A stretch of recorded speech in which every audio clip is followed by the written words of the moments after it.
हाँ जी, good morning. खुश रहो, स्वस्थ रहो, सभी को एक एक मोल आशीर्वाद। तो क्या तैयारी है आज की? मतलब S2 के साथ बिल्कुल तैयार हो गए? क्वेश्चंस S2 के 1 से 10 दिए थे और O2 के भी 2-3 क्वेश्चन दिए थे मैंने, है ना?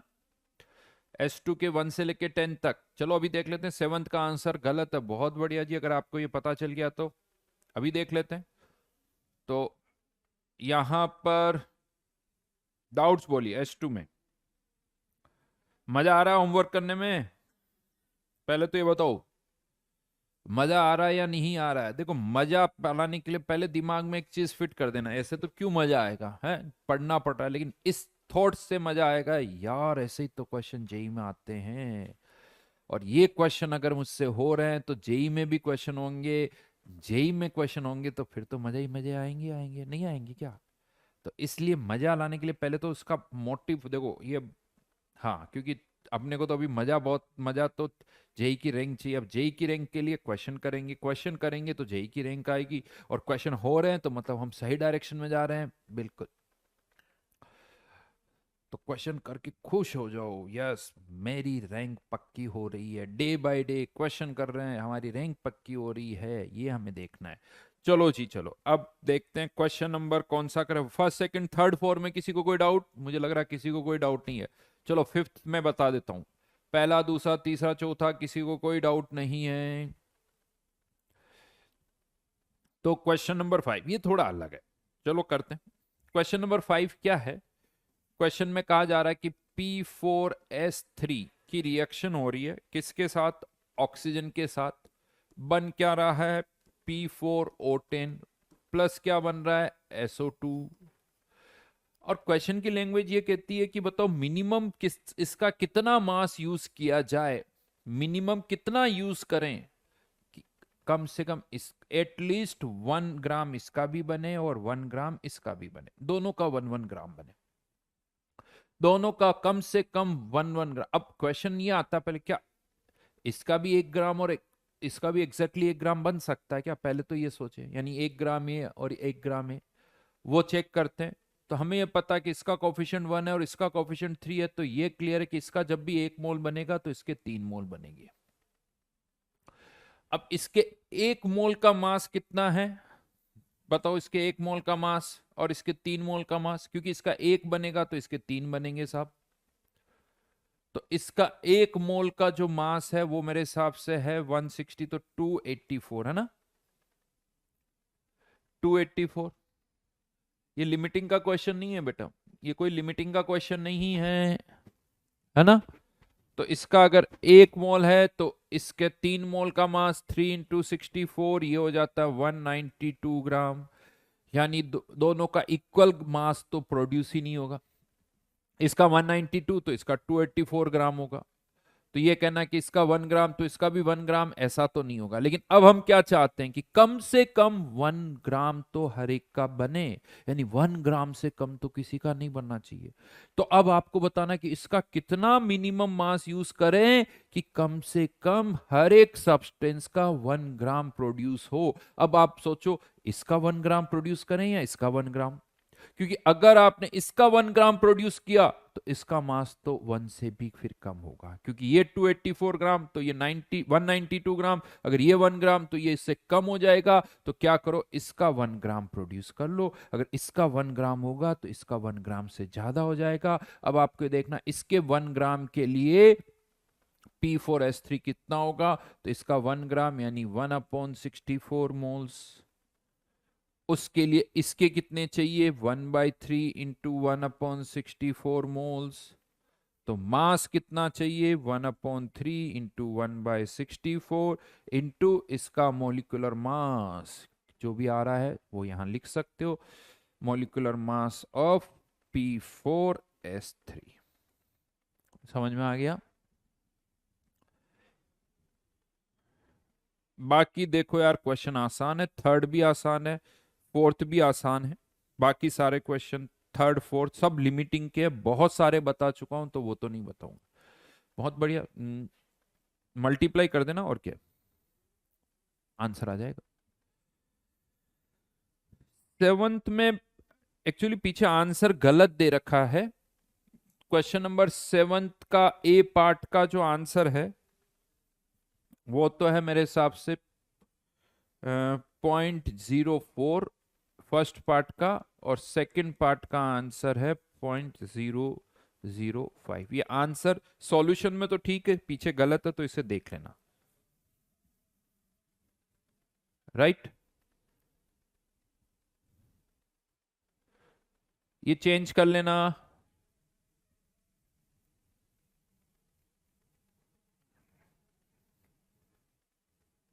ठीक है,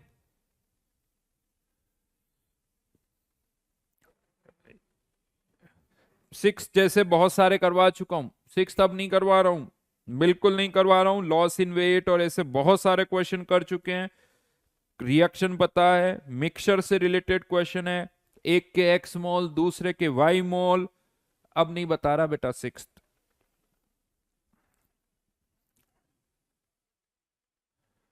सेवंथ के आंसर ये है, और सेवंथ वाले भी बहुत सारे क्वेश्चन कर चुके हैं।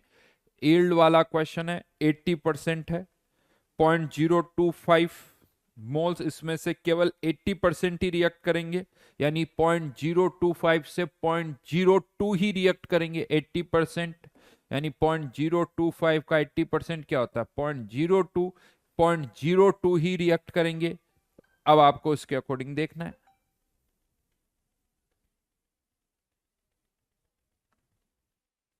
राइट, नहीं बेटा, सेवंथ आसान है, जो टफ था वो मैंने बता दिया। नाइन्थ, हो नाइन्थ तो हमने क्लास में किया ही नहीं, नाइन्थ नहीं किया हमने। क्लास का क्वेश्चन पूछ रहे हो तुम लोग, और मेरे हिसाब से 20 ग्राम लेके ही किया था मैंने। अच्छा बताओ पहले तो, नाइन्थ क्लास में किया है नहीं किया, पहले बताओ क्वेश्चन नंबर नाइन्थ क्लास में किया या नहीं किया।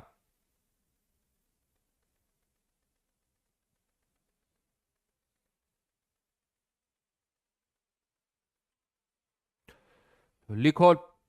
हाँ, फिर पूछ रहे हो तुम,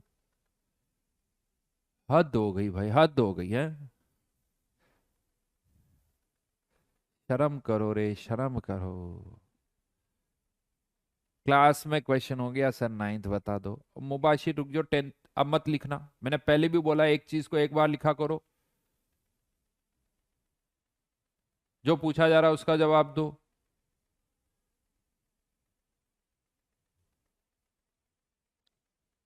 और फिर मैं बोल देता हूँ, अगर नाराज करोगे मेरे को नाराज, मतलब गुरु को नाराज, टीचर को नाराज, तो फिर समझ जाना तुम्हारा भगवान को नाराज कर रहे हो, और भगवान को नाराज कर रहे हो मतलब अब तुम्हारी, तुम जानो। तो ऐसी हरकतें कोई नहीं करेगा, ऐसी हरकतें नहीं करोगे।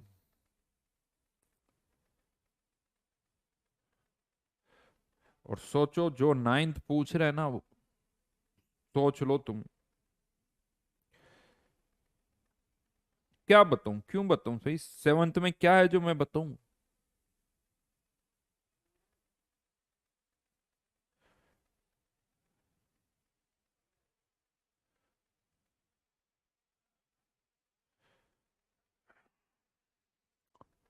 Question number 8 sequence series of reaction का क्वेश्चन है। सीरीज, क्वेश्चन नंबर 8 में सीरीज ऑफ रिएक्शन है, HCl का मास निकालना है, 100 ml HCl दे रखा है क्वेश्चन नंबर 8 में, लेकिन उस ये ml है, तो मास निकालने के लिए 1.18 इतने ग्राम सैंपल है, उसमें से HCl तो 36% है ना, तो ये HCl का मास आ गया। बस हो गया, HCl के मास से HCl के मोल्स निकालो। क्लास में हमने क्लोरीन का क्वेश्चन किया, क्लोरीन के इतने मोल्स है तो किसके कितने बनेंगे, HCl का मास है उससे कितना बनेगा, बात खत्म। शिवम, यहां कोई भी अगर यहां से स्टार्ट ना करे, हमेशा सिंपल सा लॉजिक होता, बीच में चैप्टर में कुछ नहीं समझ में आता बेटा, फर्स्ट लेक्चर से देखना स्टार्ट करो। बिल्कुल नहीं, फर्स्ट लेक्चर से देखना स्टार्ट करो। क्वेश्चन नंबर 10th बता रहा हूं, क्वेश्चन नंबर 10 बता रहा हूं। क्वेश्चन नंबर 10 में कहा जा रहा है, जब हम मार्केट में से फर्टिलाइजर खरीदते हैं ना, खेतों में जो फर्टिलाइजर डालते हैं, यूरिया या जो भी हम बोलते हैं अलग अलग, उसमें क्या होता है, उसके अंदर मेनली ये कहा जा रहा है कि उसमें काम की चीजें क्या होती है, नाइट्रोजन, फॉस्फोरस और पोटेशियम। लेकिन ये और उसका जो फर्टिलाइजर का जो बैग होता है, उस पर ये लिखा होता है कि नाइट्रोजन कितना परसेंटेज है, P2O5 कितना परसेंटेज और K2O कितना परसेंटेज। जैसे एक फर्टिलाइजर बैग पर दे रखा है ये 30%, ये भी 10% और ये भी 10% बाय मास। ऐसा मतलब 100 ग्राम फर्टिलाइजर अगर आप खरीदते हो तो ये 30 ग्राम, ये 10 ग्राम और ये 10 ग्राम है। ये उस पर लेबलिंग होती है। बट आपको बताना है कि यार लेबलिंग P2O5 की नहीं चाहिए, किसकी लेबलिंग चाहिए, फॉस्फोरस कितना है, पोटेशियम कितना है, इसकी लेबलिंग चाहिए। तो हमें नाइट्रोजन तो नाइट्रोजन ही है, तो वापस 30 लिख दो, यहां पे भी नाइट्रोजन, यहां पे भी नाइट्रोजन, तो इसमें तो कुछ करना ही नहीं है। लेकिन P2O5 का मास है 10 ग्राम, हमें फॉस्फोरस का मास चाहिए। तो अब आपको ये बताना है कि इस 10 ग्राम में से फॉस्फोरस कितना होगा, इस 10 ग्राम में से K2O कितना होगा। आई थिंक पता ही है। अब पूरा ये कर चुके हैं, इतना सारे क्वेश्चंस कर चुके हैं, तो इसमें से पोटेशियम कितना होगा। तो सबसे पहले तो इसका मोलिकुलर मास निकाला जाए, सॉरी पोटेशियम नहीं, फॉस्फोरस कितना होगा। फॉस्फोरस का मास निकालने के लिए तो यहां पर ये 3162 और ये 62 यानी और 8142 सही लिखा है ना, इनटू ये 142 मोल्स आ गए।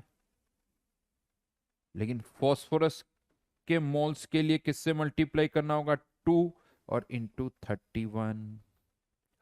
इसके moles 10 divided by 94, but 10 divided by 94 into 2 into 39। अब इसको जिस रेशियो में चाहिए उस रेशियो में कन्वर्ट कर दो।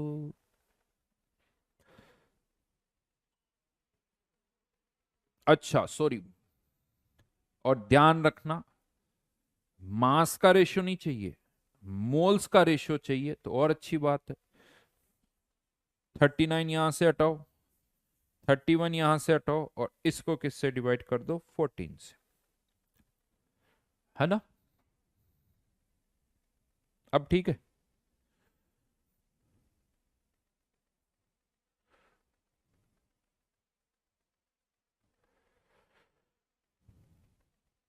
कौन से अलग कंपाउंड है बेटा, दर्शन बताओ, 6 में कौन से अलग कंपाउंड है, बताना। देखिए मैंने, क्या अलग है, सोडियम का एनहाइड्रस का मतलब जिसमें वाटर ना हो, तो सोडियम कार्बोनेट और सोडियम बाइकार्बोनेट के फॉर्मूले नहीं पता है।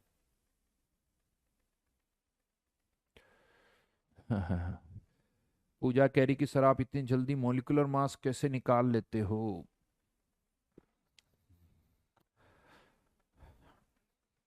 तो पूजा, इस बाल कितने दिख रहे हैं, कमी है ना बाल चेहरे पे, सिर पर।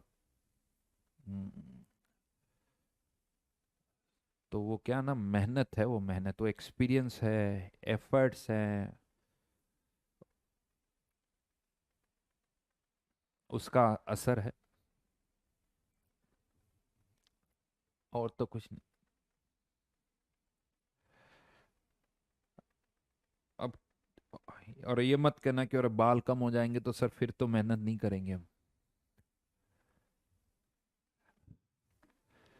क्या करो, देखो बाल कम होने का कोई बहुत ज्यादा कनेक्शन तो नहीं है, हो ही जाते हैं कम, ऐसा नहीं है। लेकिन प्रैक्टिस करो तो सब हो जाएगा, ऐसा कुछ नहीं, आदत पड़ जाएगी। प्रैक्टिस है भाई, प्रैक्टिस। हाँ, आप कौन सी आईआईटी से हो यार, ये क्वेश्चन चलते ही रहते हैं, हर क्लास में कोई पूछता है। ऐसा शक है क्या किसी को, बार बार क्यों पूछते हो, समझ में नहीं आता। आप, अनुभव कह रहा मेरे तो बाल ही नहीं है। चलो जी 10 तक हो गया, अब आगे बढ़िए। O2 में दो तीन क्वेश्चन दिए थे आप लोगों को, O2 23 24 25, वैसे तो बहुत आसान है, डाउट बताने वाला तो हूं नहीं हूं मैं, बट फिर भी पूछ लेता हूँ। हाँ, मुझे पता था कोई ये जरूर कहेगा, मतलब जिनके बाल बड़े हैं वो मेहनत नहीं करते, या ये कहोगे कि सर फिर रहने दो, हम मेहनत क्यों करें, बाल तो चाहिए हमें। देखो बाल तो बहुत जरूरी है, बात तो तुम्हारी सही है। अब ठीक है यार, हर चीज का इतना दिमाग मत लगाया करो, केवल दिमाग लगाना यहाँ लगो, इसके अलावा हम कुछ बातें करें तो उस पर पूरा दिमाग मत लगाया करो, है ना। हाँ, ठीक है। उस पर इतना लॉजिक लगाएंगे तो यहाँ क्या बल लगाएंगे, बचा के रखो। अदर देन फिजिकल केमिस्ट्री हम कोई दिमाग की बातें नहीं करेंगे, देखो भाई। अदर देन जेई हम कोई दिमाग की बातें नहीं करेंगे। हाँ, उस पे मैं कुछ भी बोलता हूँ तो उसके कोई मतलब मत निकालना, फिजिकल केमिस्ट्री में जरूर दिमाग की बातें करेंगे, बाकी तो थोड़ा देर दिमाग को रेस्ट करने दो, आराम करे दिमाग, मन में आए जो बोलो, मतलब निकले तो अच्छी बात है, नहीं निकले तो मत निकले, अपना क्या जा रहा है। हाँ। हाँ, बिल्कुल सही कहा। ओके, तो चलो जी चलो। आजकल तुम्हें नहीं पता साउथ की मूवीज, ओहो, आजकल की मूवीज में जहाँ कॉन्सेप्ट होता है, जहाँ स्टोरी होती है, वो तो हिट होती नहीं है साहब। जहाँ कुछ नहीं होता, जहाँ पता नहीं शाहरुख खान पर कहाँ कहाँ से उड़ के कुछ भी कर रहा है, ब्रह्मास्त्र में रणवीर कपूर पता नहीं क्या कर रहा है, सब हिट है भाई।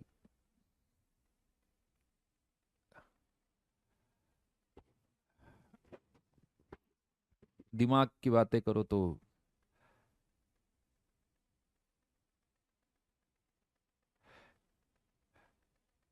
और टू का तो बहुत आसान है यार। आप भी मूवी देखते हो ऐसा, क्या लगता है मेरे चेहरे से। देखते हैं भाई, बहुत देखते हैं, ऐसा नहीं है, लेकिन अभी ठीक है, टाइम आजकल बहुत कम मिलता है, जब मिलता है तो देख लेते हैं, ऐसा नहीं है। काम करने के बाद, ये है कि काम करने के बाद आप लोग भी खूब देखोगे, मैं कह रहा हूँ बस एक साल और मेहनत कर लो, आईआईटीज में जाके देखो, ओपनली बोलना इतना अच्छी बात नहीं है, लेकिन अभी कर लो, आईआईटीज में तुम्हें आओ आराम से, कोई टेंशन नहीं। और आईआईटीज में एक अच्छी बात क्या होती है, वैसे थोड़ा बहुत मेहनत करनी होती है, लेकिन आप घुस जाओगे ना तो आपको इंजीनियर बना के तो वो निकाल ही देंगे, आपको इंजीनियर बना के तो वो निकाल ही देंगे। अच्छा, कोई कुछ पूछ रहा है यार, चलो परसेंटेज बाय मोल में ये क्या लिखा, M average upon M2 minus M1 constant है, ये क्या समझ में नहीं आया मेरे को। M average upon M2 upon M, ये क्यों लिखा मेरे को उसका नहीं मतलब पता। चलो लास्ट क्लास पर मैं आ जाता हूँ, लास्ट क्लास वाले पार्ट पर। तो लास्ट क्लास में हमने क्या डिस्कस किया था, मैं आपको ये बता रहा था कि कोई भी रिएक्शन जब होती है तो टोटल मास कांस्टेंट रहता है, बट टोटल मोल्स कभी बढ़ सकते हैं, टोटल मोल्स जो है वो कम भी हो सकते हैं, ये ध्यान रखना। तो अब लास्ट क्लास वाला एक एग्जांपल मैं यहां पर ले रहा हूं, N2O4 converting into twice NO2, M average और हमें अल्फा को रिलेट करना, राइट। हमें किसको रिलेट करना, एम एवरेज और अल्फा को। तो अब मान लेता हूं, सुनो, यहां पर इनिशियली इसके ए मोल्स है, इनिशियली इसके 0 मोल्स है। अब इसके ए मोल्स में से अल्फा रिएक्ट कर गए, यानी ए में से ए अल्फा, तो इसके कितने बनेंगे, 2A अल्फा मोल्स। यानी अब कंटेनर के अंदर दो सब्सटेंस है, N2O4 और NO2, तो टोटल मोल्स दोनों को ऐड करना होगा। तो जो हम एम एवरेज की बात करते हैं, एम एवरेज, तो अब एम एवरेज कैसे निकालेंगे, टोटल मास। अब टोटल मास तो जो आपने इनिशियली लिया है वही रहेगा, जितना इसका कम होगा उतना इसका बढ़ेगा। तो इनिशियली हमने इसके कितने मोल्स लिए, ए मोल्स, ए मोल्स का मास कितना हो जाएगा, मल्टीप्लाइड बाय इसका मोलिकुलर मास, और N2O4 का मोलिकुलर मास कितना होता है, 92। तो ये तो हो गया हमारा क्या, टोटल मास। याद आ रहा है फॉर्मूला लास्ट क्लास में लिखा था, M average equals to total mass divided by total moles, total mass divided by total moles, तो इसके A moles into 92 divided by, यानी ये total mass divide by total moles, तो A 1 - alpha plus 2 alpha, A common आ गया, तो ये ए वाली टर्म तो इवन कैंसिल भी हो गई। तो नेक्स्ट टाइम जब आप इस तरह का कोई क्वेश्चन करो तो ए मोल्स मानने की जरूरत ही नहीं है, आप 1 मोल मान लो, क्योंकि 1 मानोगे या ए मानोगे या 10 मानोगे या 100 मानोगे, वो तो कैंसिल आउट होना ही है। तो ज्यादा अच्छा है ना कि क्यों माने, 1 मोल मान लो। यानी जब भी एम एवरेज का ये फॉर्मूला लिख रहे हो तो इनिशियल मोल्स 1 मान के कर सकते हो। यानी ये आ गया 92/1 प्लस अल्फा। अगर मुझे एम एवरेज पता है तो मैं यहां से अल्फा निकाल सकता हूं, अल्फा पता है तो मैं यहां से एम एवरेज निकाल सकता हूं। अल्फा पता है तो एम एवरेज, एम एवरेज पता है तो अल्फा। हाँ, लेकिन ये फॉर्मूला फिक्स नहीं है कि हमेशा यहाँ 1 प्लस अल्फा आएगा, ये कोई फिक्स नहीं है, ये डिपेंड करेगा रिएक्शन कौन सी है, रिएक्शन टू रिएक्शन वो वेरी करेगा। जैसे यहां पर लेट से अगर मैं रिएक्शन ये लिख देता हूं, A converting into N B, initially इसका कितने मोल लिया, 1 मोल, 1 - अल्फा, तो इसका कितना बनेगा एन अल्फा। तो एम एवरेज इक्वल्स टू इसके 1 मोल का mass, molecular mass of A, molar mass of A divided by total moles, इन दोनों का सम, तो 1 + n - 1 अल्फा। चाहो तो ये एक फॉर्मूला भी याद कर सकते हो, कभी जरूरत पड़े तो डायरेक्ट यूज कर सकते हो, लेकिन समझ में आना चाहिए कि ये कैसे आया है। ये डिनोमिनेटर में टोटल मोल्स और ऊपर जो है वो टोटल मास है।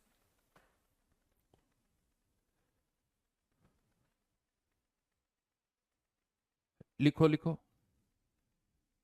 होइनी, होइनी, HOENY, बोलो जी होइनी। होइनी, आपने जेई वाला पेपर भी दिया था क्या, जो 23 अभी 25 को हुआ था? बोलो बोलो, क्या लिखना चाहते हो, क्या पूछना चाहते हो? क्या नहीं लिया एवरेज मास में?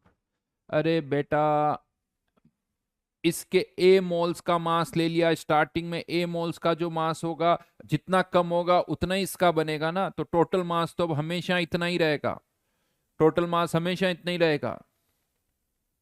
ये इनिशियली इसका मास लिया जब ये 0 था, अब ये अगर x ग्राम, ये अगर मान लो 25 ग्राम कम हुआ तो यही 25 ग्राम बनेगा ना, तो टोटल तो हमेशा उतना रहेगा। तुम करके देखो, इसको और इसको ऐड करके भी देखो, तब भी आंसर वही आएगा। समझ में आई बात? अरे लिख के खुद करो, थोड़ा सा करो ना मुबाशिर, सब समझ में आएगा। हाँ, कंसंट्रेशन टर्म जल्दी, यानी नेक्स्ट क्लास या कोशिश करेंगे आज से ही स्टार्ट हो जाए। हाँ हाँ, अब मैं एक क्वेश्चन दे रहा हूं इसी से related.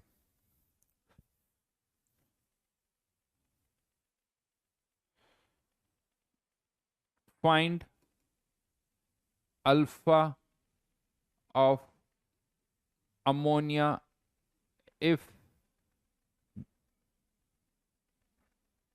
average molecular mass of mixture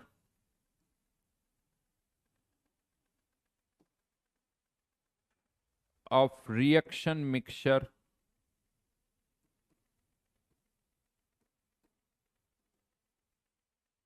was found to be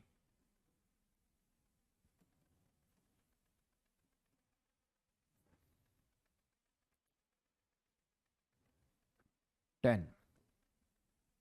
reaction दे रखी है आपको, NH3 N2 3H2, average molecular mass दे रखा है, अल्फा निकालना है।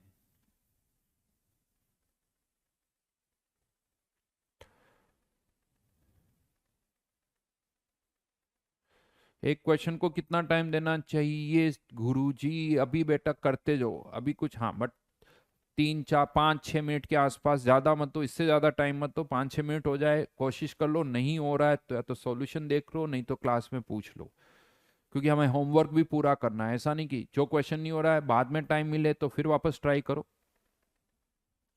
सर डिस्ट्रैक्शन से कैसे बचें? बेटा ये तो अपना कंट्रोल है, डेडिकेशन है। अगर वो डेडिकेशन का लेवल ही नहीं है तो फिर तो हम लाइफ में कुछ भी नहीं कर पाएंगे। तो वो डेडिकेशन है तुम्हारा, तुम करना चाहते हो तो डिस्ट्रैक्शंस नहीं होंगे। तुम्हें पता है कि मेरे को ये करना है, तो टाइम है, जैसे ही टाइम निकल जाएगा, आगे हमें टाइम नहीं मिलेगा, फिर सोचो जिंदगी के जो ख्वाब है वो अधूरे रह जाएंगे। तो अगर ख्वाबों को पूरा करना है तो ये समझ लो कि ये पढ़ना पड़ेगा।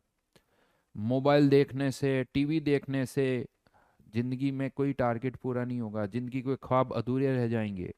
तो जिंदगी के ख्वाब पूरा करने हैं तो टीवी छोड़ दो, मोबाइल छोड़ दो, केवल पढ़ाई करो, थोड़ा बहुत स्पोर्ट्स खेल लो या जो भी इंटरेस्ट है, बट ये टीवी और इनसे तो भाई दूर रहो।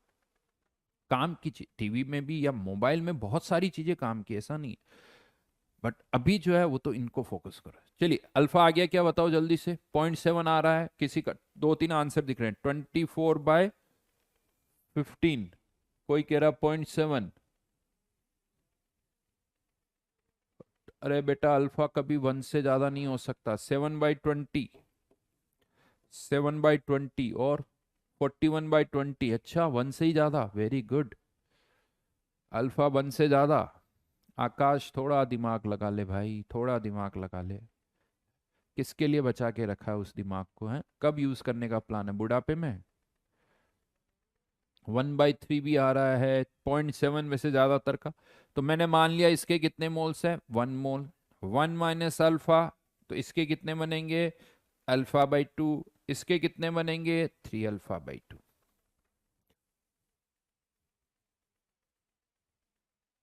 एम एवरेज निकालना है, तो एम एवरेज 10, सॉरी निकालना नहीं, एम एवरेज तो 10 दे रखा है, इक्वल्स टू टोटल मास। अगर मैंने इसके इनिशियली 1 मोल लिए हैं तो इनिशियली टोटल मास कितना है, 17।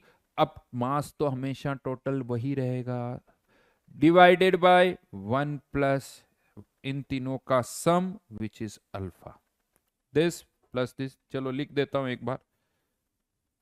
1 minus alpha plus alpha plus 3 alpha which is 17/1 plus alpha, यानी अल्फा इक्वल्स टू 0.7। इतना सा करना है भाई, इतना सही करना आप लोगों को। फिक्स्ड है, स्टैंडर्ड क्वेश्चन है। अल्फा दे रखा है तो एम एवरेज, एम एवरेज दे रखा है तो अल्फा। समझ में आ गई बात, बहुत बढ़िया। तो अल्फा का एक्सप्रेशन कैसे लिखना है, एम एवरेज से कैसे रिलेट करना है। अब क्वेश्चन में देखो कभी कभी और भी कुछ हो सकता है, अल्फा एम एवरेज और आगे एम एवरेज से बाकी और भी कुछ रिलेट करना चाहो तो आप रिलेट कर सकते हो।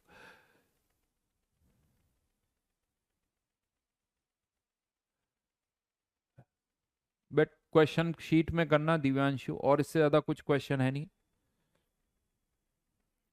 बस ये समझ लो 17 क्यों लिखा है, क्योंकि इसका 1 मोल था, इसका 1 मोल अमोनिया यानी 17 ग्राम। अब टोटल मास 17 ही रहेगा। अच्छा किसी को लग रहा है कि सर इन तीनों का मास का सम करोगे वो भी 17 ही आएगा।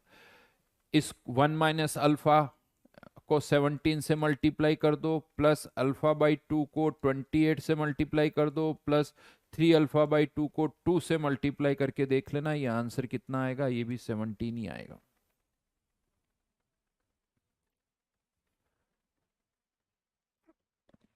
अब यहीं पर एक वर्ड और मैं बता रहा हूं, एम एवरेज तो हमने निकाल लिया, एक टर्म और आती वेपर डेंसिटी। वेपर डेंसिटी क्या होती वो समझा रहा हूं यहां पर। तो एक्चुअली एक तो टर्म हम यूज करते हैं density.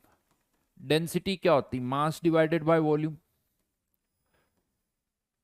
Mass divided by volume, इसकी यूनिट्स की बात करें तो ग्राम पर सेंटीमीटर क्यूब, किलोग्राम पर मीटर क्यूब, या इस तरह की यूनिट्स हम यूज करते हैं। ये तो हो गई नॉर्मल डेंसिटी, या एब्सोल्यूट डेंसिटी भी बोला जाता है इसको, डेंसिटी या एब्सोल्यूट डेंसिटी। बट बहुत बार क्या होता है कि हम रिलेटिव डेंसिटी निकालते हैं। बहुत बार जो है हम रिलेटिव डेंसिटी भी निकालते हैं। तो अब मैं बात कर रहा हूं रिलेटिव डेंसिटी, यानी किसी और के रिलेटिव, किसी और के रिलेटिव कोई कितना ज्यादा डेंस है, दैट इज रिलेटिव डेंसिटी। तो अब यहां पर हम बात करें रिलेटिव डेंसिटी जो होती है, सॉलिड और लिक्विड के लिए अलग तरह से रिलेटिव निकाला जाता है और गैसेस के लिए अलग। तो यहां पर दो केसेस बनेंगे, फॉर सॉलिड एंड लिक्विड और फॉर गैसेस, फॉर गैसेस। अब बात करते हैं सॉलिड और लिक्विड के लिए रिलेटिव डेंसिटी अगर मुझे निकालनी है तो रेफरेंस कुछ भी हो सकता है, आपकी इच्छा है। आप सबकी density with respect to iron निकाल दो, सबकी density with respect to water निकाल दो, सभी की डेंसिटी विथ रेस्पेक्ट टू कुछ और सब्सटेंस ले लो, कॉपर ले लो, सैंड ले लो, तो रिलेटिव डेंसिटी क्या है? Density of substance, density of substance with respect to density of reference, density of reference, density of reference आप, ये क्या हो जाएगी? Relative density. बट नॉर्मली आपको पता है ये ज्यादातर केसेस में हम रेफरेंस क्या लेते हैं? अगर आप यहां पर रेफरेंस वाटर ले रहे हो, density of substance divided by density of water, लेकिन और वो भी किस पर? एट 4 डिग्री सेल्सियस, क्योंकि 4 डिग्री सेल्सियस पर वाटर की डेंसिटी होती है 1 ग्राम पर ml, 1 ग्राम पर ml। तो इसी रिलेटिव डेंसिटी को और क्या कहा जाता है? अगर रेफरेंस वाटर है एट 4 डिग्री सेल्सियस तो इसे पता क्या बोला जाता है? स्पेसिफिक ग्रेविटी भी बोला जाता है। यानी स्पेसिफिक ग्रेविटी भी एक तरह की रिलेटिव डेंसिटी ही है, रिलेटिव डेंसिटी है, लेकिन स्पेसिफिक ग्रेविटी अगर वर्ड यूज कर लिया, इसका मतलब ये with respect to water at 4 degree Celsius है। और यहां पर जैसा आप, इसको मैं थोड़ा ऊपर कर रहा हूं, सबको पता वाटर की डेंसिटी 4 डिग्री सेल्सियस पर कितनी होती? 1 ग्राम पर ml। तो अब यहां पर ऐसा लगता है कि सर इससे डिवाइड करने से तो कुछ होगा ही नहीं, क्योंकि ये तो 1 ग्राम पर ml होती है, 1 ग्राम पर ml या सेंटीमीटर क्यूब, तो ये तो वैल्यू तो वही रहेगी। देखो वैल्यू तो वही रहेगी, लेकिन अब ये यूनिट लेस हो जाएगी, यानी स्पेसिफिक ग्रेविटी की कोई यूनिट नहीं होगी, इट इज यूनिट लेस। हाँ, डिफरेंस क्या आएगा? कोई कहेगा कि यार इसकी डेंसिटी है 5 ग्राम पर ml, तो स्पेसिफिक ग्रेविटी कितनी हो जाएगी? 5। अगर किसी की डेंसिटी 10 ग्राम पर ml है तो स्पेसिफिक ग्रेविटी हो जाएगी 10। लेकिन कहीं पर भी यूज करना है तो स्पेसिफिक ग्रेविटी से वापस डेंसिटी निकालनी पड़ेगी, और स्पेसिफिक ग्रेविटी से डेंसिटी निकालने के लिए क्या करना होगा? 1 ग्राम पर ml से डिवाइड कर दो, यानी किसी की स्पेसिफिक ग्रेविटी 10 है तो डेंसिटी 10 ग्राम पर ml, किसी की स्पेसिफिक ग्रेविटी 5 है तो डेंसिटी 5 ग्राम पर ml। तो स्पेसिफिक ग्रेविटी क्या होती है वो मैंने बताया, इट इज यूनिटलेस। लिख लेना, ये जो होती है टर्म वो यूनिटलेस होती है, लेकिन इसको ग्राम पर ml से मल्टीप्लाई कर दो तो वो डेंसिटी आ जाएगी। देखो, ग्राम पर ml से मल्टीप्लाई कर दो तो वो डेंसिटी आ जाएगी, राइट? हाँ बिल्कुल, एटॉमिक मास की तरह ही है। तो स्पेसिफिक ग्रेविटी क्या होती है समझ में आ गया?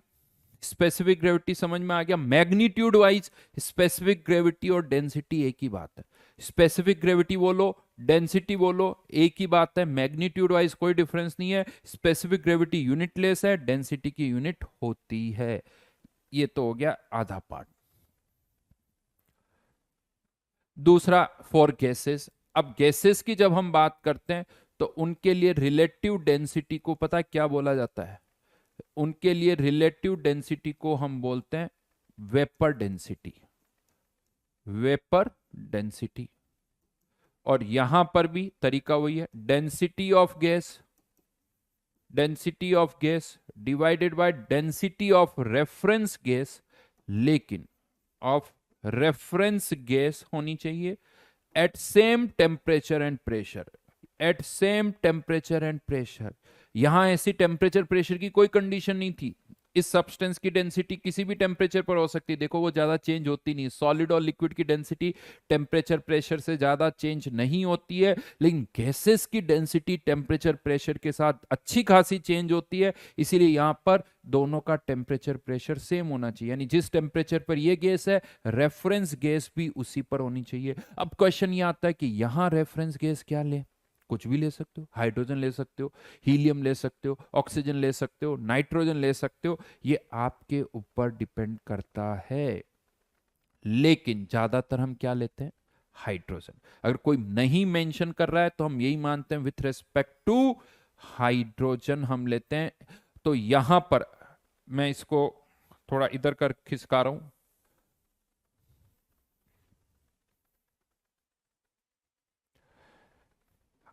तो ये vapour density, vapour density, density of gas, upon density of reference gas, जो कि ज्यादातर हम क्या ले लेते हैं, H2। अब डेंसिटी कैसे निकालते हैं, तो PV equals to NRT equation पता है आपको, PV equals to NRT equation, उसको यहां यूज कर रहा हूं।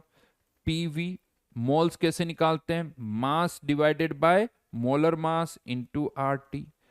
ये PM इधर आ गया, W upon M, W upon V into RT, और W अपॉन V को मैं क्या लिख सकता हूं, डेंसिटी। तो PM equals to DRT, PM equals to DRT। तो यहां पर डेंसिटी के लिए क्या हो जाएगा, PM अपॉन RT। ये तो किसी गैस के लिए, divided by density PM upon RT of any reference. Right now reference हम क्या ले रहे हैं, हाइड्रोजन, तो यहां क्या लिख दूंगा, हाइड्रोजन।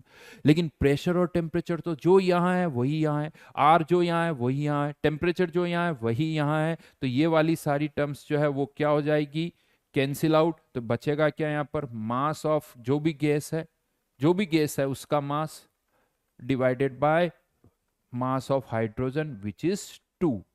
यानी यहां से एक फॉर्मूला निकल के आ जाता है, vapour density multiplied by 2 equals to molecular mass of gas. यानी यूं देखा जाए तो गैसेस के लिए वेपर डेंसिटी क्या है, मोलर मास डिवाइडेड बाय 2, यानी मोलर मास को आधा कर दो तो वेपर डेंसिटी आ जाएगी। गैसेस के लिए अगर हम बात करें तो मोलर मास का आधा कर दो वो वेपर डेंसिटी है, यानी वेपर डेंसिटी को डबल कर दो तो मोलर मास आ जाएगा। बाय डिफॉल्ट रेफरेंस हाइड्रोजन है। कोई ये कहते हैं कि नहीं, रेफरेंस हाइड्रोजन की बजाय मैंने तो ऑक्सीजन लिया है, तो फिर मोलिकुलर मास डिवाइडेड बाय 32 आएगा। कोई कहते था नाइट्रोजन लिया है तो 28 आ जाएगा। यानी रेफरेंस चेंज करने पर ये फॉर्मूला बदल जाएगा। देखना पड़ेगा, हमेशा 2 नहीं आएगा। देखो कि ये vapour density with respect to hydrogen है तो 2 है, ऑक्सीजन है तो 32 है, नाइट्रोजन है तो 28 है। बात समझ में आई मेरी। तो वेपर डेंसिटी क्या होता है वो मैंने आपको यहां पर बता दिया, पक्का।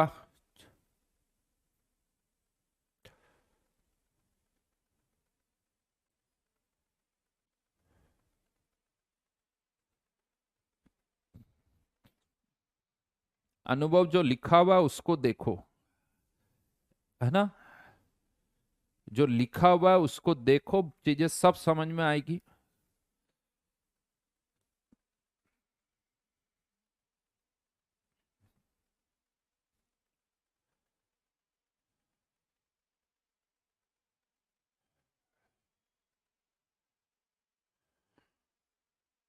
डन।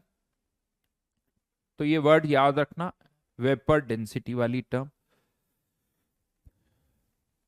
देन अब मैं एक और पार्ट पर आ रहा हूं, छोटा सा ही पार्ट है। सर ये फॉर्मूला तो पढ़ा था पर इसका मतलब आज समझ में आया। बिल्कुल, तेजस ने बड़ी सही लाइन बोली, सर ये पढ़ा तो बहुत जगह था लेकिन मतलब आज समझ में आया। हाँ, तो बहुत बार ऐसा होता है, बहुत स्पेसिफिक ग्रेविटी क्या होती है, रिलेटिव डेंसिटी क्या होती है, वेपर डेंसिटी क्या होती है, ऐसा लगता है सर कोई बोल, पता है मैं आपको, कोई बोलता है डेंसिटी, कोई बोलता है एब्सोल्यूट डेंसिटी। अरे डेंसिटी बोलो एब्सोल्यूट डेंसिटी बोलो एक ही बात है, लेकिन वेपर डेंसिटी, स्पेसिफिक ग्रेविटी समझ में ही नहीं आता। तो एक साथ जब पढ़ते हो ना तब समझ में आता है। तो यहाँ पर मैंने कोशिश की है कि सारी चीजें मैंने आपको एक साथ बताई है। ये सारा सारा डिस्कशन जो है वो हमने यहाँ पर किया है। तो स्पेसिफिक ग्रेविटी, वेपर डेंसिटी कैसे रिलेट कर सकते हो वो यहां से देख सकते हो। हाँ हाँ, आज वरुण कह रहा आज ही पहली बार पढ़ा है, बहुत बढ़िया, अच्छी अच्छी बात है वो भी, कोई नहीं, अब तो यूज कर सकते हैं। नेक्स्ट हेडिंग डालिए, empirical and molecular formula. Empirical and molecular formula.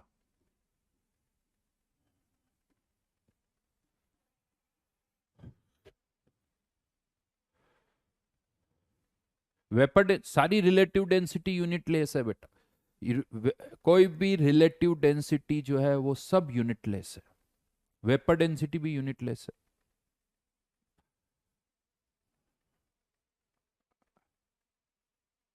पिछले साल ये सब नहीं समझ में आता था बेटा, सही तरीके से समझाओ कि मतलब समझाना पड़ता है तो सब समझ में आता है, नहीं तो कुछ समझ में नहीं आता है। एम्पेरिकल एंड मॉलिक्यूलर फॉर्मूला क्या है वो समझते हैं। तो यहां पर सबसे पहले अगर मैं बात करूं मॉलिक्यूलर फॉर्मूला का क्या मतलब होता है, ये वर्ड जब हम बोलते हैं मॉलिक्यूलर फॉर्मूला तो इसका मतलब क्या है कि कोई भी जो मॉलिक्यूल होता है उसमें कार्बन हाइड्रोजन ऑक्सीजन इनके कुछ ना कुछ एटम्स होते हैं।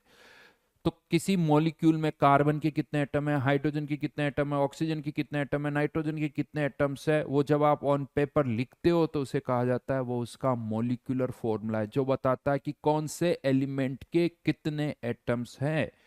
तो ये क्या बताता है, it shows the number of atoms of elements present in one molecule, present in one molecule.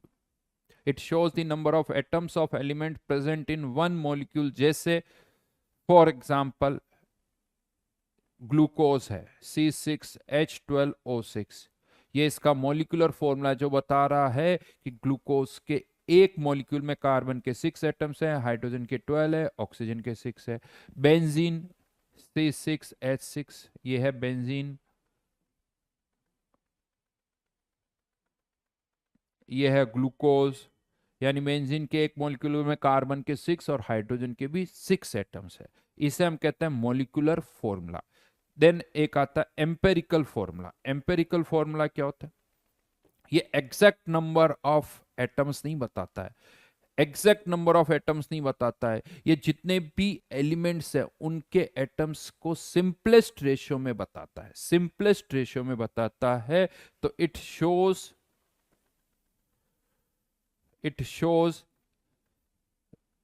The number of atoms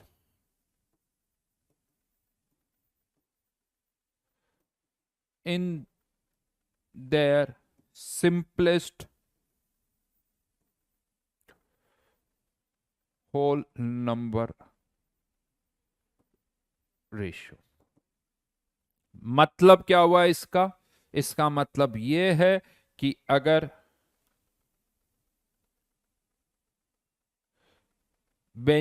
glucose की मैं बात करूं तो सिंपलेस्ट होल नंबर रेशियो, यहां पर इसको सिंपलेस्ट रेशियो में कन्वर्ट कर दो तो CH2O, ये ग्लूकोज का एम्पेरिकल फॉर्मूला हो गया। बेंजीन का एम्पेरिकल फॉर्मूला क्या हो जाएगा, इसको सिंपलेस्ट रेशियो में लिख दो तो ये उसका क्या हो जाएगा, एम्पेरिकल फॉर्मूला। यानी एम्पेरिकल फॉर्मूला जो है, एम्पेरिकल फॉर्मूला केवल ये बताता है कि एटम्स किस रेशियो में है, 1:1 के रेशियो में, 1:2 के रेशियो में, 1:3 के रेशियो में। ये नहीं बताता कि उस पर्टिकुलर एलिमेंट के कितने एटम्स उस मॉलिक्यूल में है, कितने एलिमेंट्स कितने एटम्स उस मॉलिक्यूल में, वो नहीं बताता। ये समझ में आ रहा है कि उस मॉलिक्यूल में कार्बन और हाइड्रोजन 1:1 के रेशियो में है, या कार्बन हाइड्रोजन ऑक्सीजन 1:2:1 के रेशियो में है। बट इससे ये नहीं समझ में आएगा कि कार्बन के एक मॉलिक्यूल में कितने एटम है, हाइड्रोजन के कितने हैं, ऑक्सीजन के कितने हैं। ये किससे पता चलता है, मॉलिक्यूलर फॉर्मूले से। ये किससे पता चलता है, मॉलिक्यूलर फॉर्मूले से पता चलता है। तो ये तो बात होगी मॉलिक्यूलर फॉर्मूला क्या होता है, एम्पेरिकल फॉर्मूला क्या होता है। जब मैं बेटा कुछ पढ़ा रहा हूं ना तो इधर उधर की बातों का कोई रिप्लाई नहीं करता हूं, इधर उधर की बातों का। एक किसी बच्चे ने लिखा, मुबाशिर, मुबाशिर ने लिखा कि सर नोट्स बनाने में बहुत टाइम लगता है तो मैं PDF नोट, कुछ लिखा है, क्या लिखा बेटा, हाँ मतलब नोट्स बनाने में बहुत टाइम लगता तो शायद मैं PDF से पढ़ लूँ, ऐसा कुछ दिख रहा मेरे को है। ये ख्यालात आते कहाँ से हैं भाई इतने, हैं खतरनाक वाले, क्यों मुबाशिर, PDF नोट से पढ़ूं तो ठीक है ना, बिल्कुल गलत है बेटा, और सोचना भी गलत है। और इतना कॉमन सेंस तुम्हारे में भी होना चाहिए, इतना सेंस होना चाहिए कि हमें पता होना चाहिए कि हमारे लिए क्या सही है और क्या गलत है।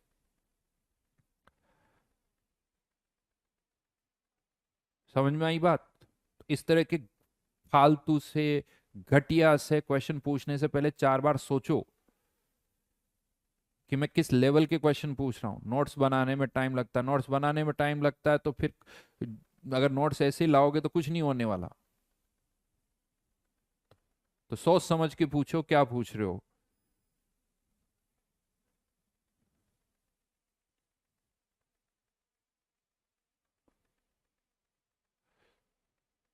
हाँ, अच्छा, एक अच्छे हो सकता है किसी केस में एम्पेरिकल फॉर्मूला ही मॉलिक्यूलर फॉर्मूला हो सकता है। हो सकता है किसी मॉलिक्यूल में ऐसा हो सकता है कार्बन का एक, हाइड्रोजन के दो और ऑक्सीजन का एक एटम ही हो, ऐसा हो सकता है और होता भी है।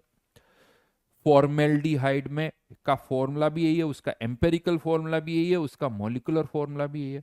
तो empirical formula sometimes molecular formula हो सकता है, बट हमेशा हो ये जरूरी नहीं है। Why we need empirical formula, ये अच्छा क्वेश्चन एक और पूछा है। वाई वी नीड एम्पेरिकल फॉर्मूले की जरूरत क्या है? बात तो सही है, क्योंकि सही इंफॉर्मेशन तो कौन दे रहा है? मॉलिक्यूलर फॉर्मूला देता है। सही सही इंफॉर्मेशन तो यहां से मिलती है, तो फिर इसकी जरूरत क्या है? यस, इसकी जरूरत इसलिए कि बहुत बार जो मॉलिक्यूलर फॉर्मूला हम फाइंड आउट करते हैं ना, वो पहले एम्पेरिकल फॉर्मूला फाइंड आउट करते हैं और एम्पेरिकल फॉर्मूले से हम मॉलिक्यूलर फॉर्मूला निकालते हैं। यानी एम्पेरिकल फॉर्मूले से मॉलिक्यूलर फॉर्मूला निकाला जाता है, इसीलिए ये वर्ड यूज आता है। अब यहीं पर क्वेश्चन आता है, सर एम्पेरिकल फॉर्मूले से मॉलिक्यूलर फॉर्मूला कैसे निकाला जा सकता है? वो बताता हूं। तो पहले ये देखेंगे एम्पेरिकल फॉर्मूला कैसे आएगा, फिर हम उससे क्या निकालेंगे? Molecular formula. अब होता क्या है, मान लीजिए कोई भी कंपाउंड है, सुनना मेरी बात, कोई भी कंपाउंड है, आपने पहले तो ये पता कर लिया कि उसमें कार्बन है, हाइड्रोजन है और ऑक्सीजन है। शायद मैं ये दो वर्ड्स बोल चुका हूं, नहीं तो एक बार वापस से। एक होता क्वालिटेटिव एनालिसिस, क्वालिटेटिव एनालिसिस, और एक होता quantitative analysis, quantitative analysis. Qualitative analysis का मतलब ये होता है कि किसी कंपाउंड में कौन कौन से एलिमेंट है, कार्बन है, नाइट्रोजन है, ऑक्सीजन है, कॉपर है, जो भी है। क्वालिटेटिव बताता कौन कौन से एलिमेंट्स है। क्वांटिटेटिव एनालिसिस बताता है कि कौन कितने ग्राम है, 10% है, 20% है, 30% है, यानी उसकी क्वांटिटी बताता है। और ये बताता है कि एलिमेंट कौन कौन सा है। तो सपोज करो हमें पता चल गया कि एक कंपाउंड में कार्बन है, हाइड्रोजन है और ऑक्सीजन है, और फिर हमने उसका क्वांटिटेटिव एनालिसिस किया, तो हमें पता चला कि उसमें कार्बन जो है, ऐसे ही कुछ रेंडमली मैं नंबर्स यूज कर रहा हूं, परसेंटेज वाइज कुछ भी यूज कर रहा हूं मैं यहां पर। तो जैसे मान लीजिए यहां पर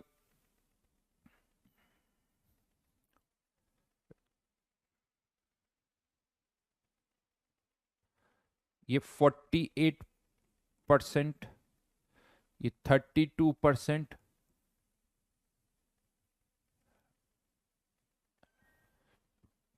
या रुको यहां पर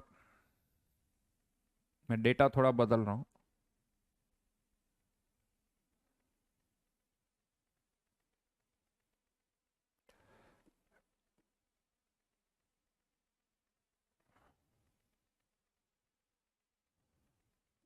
फोर्टी टू परसेंट 48% और ये 10% बाई मास। ठीक है, कि कोई कंपाउंड है जिसमें दे रखा है कि कार्बन जो है वो 42% है, हाइड्रोजन 10% है और ऑक्सीजन है 48%। तो अब हमें इस कंपाउंड का एम्पेरिकल फॉर्मूला फाइंड आउट करना, कैसे करेंगे वो समझाता हूं। तो तरीका क्या है, परसेंटेज बाय मास दे रखा है, तो let the mass of carbon, यही मान लो 42% है तो ये 42 ग्राम, 10% है तो 10 ग्राम, 48% है तो ये 48 ग्राम, ये मान सकते हो। हाँ, आपकी इच्छा हो ये नहीं मानना है, सबको आधा कर सकते हो, सबको डबल कर सकते हो, 84, 20, 96 ऐसे भी माना जा सकता है, कोई प्रॉब्लम नहीं है। तो हमने मान लिया है कि ये 42 ग्राम है, ये 10 ग्राम है और ये 48 ग्राम है साहब। यानी अब ये समझ में आ रहा है कि इस कंपाउंड में अगर कार्बन 42 ग्राम है तो ये 10 ग्राम है, कार्बन 84 ग्राम है तो ये 20 ग्राम होगा। इस तरह से रेशियो यही रहेगा, रेशियो ये है। अमाउंट क्या वो नहीं पता। अगर ये 1 ग्राम है तो ये 4.2 ग्राम, यानी सबको 10 से डिवाइड कर दो, सबको 20 से डिवाइड कर दो, सबको 10 से मल्टीप्लाई कर दो, सबको 20 से मल्टीप्लाई करो, किसी एक को नहीं करोगे, चेंज जो होगा वो सब में एक जैसा होगा। तो इनका मास हमने मान लिए इतने आ गए, लेट दी मास इतना है। तो अब इसके क्या निकालो, मोल्स। तो मोल्स कितने आ जाएंगे यहां पर, इसको 42 को किससे डिवाइड करूंगा, 12 से, 10 को किससे डिवाइड करूंगा, 1 से, इसका मोलर मास 12, इसका मोलर मास 1, इसका मोलर मास जो है 60। अगर हम इसको सॉल्व करें तो ये वैल्यू आती है 3.5, ये वैल्यू आती है 10, और ये वैल्यू आती है 4। ये वैल्यू निकल के आ रही है 4।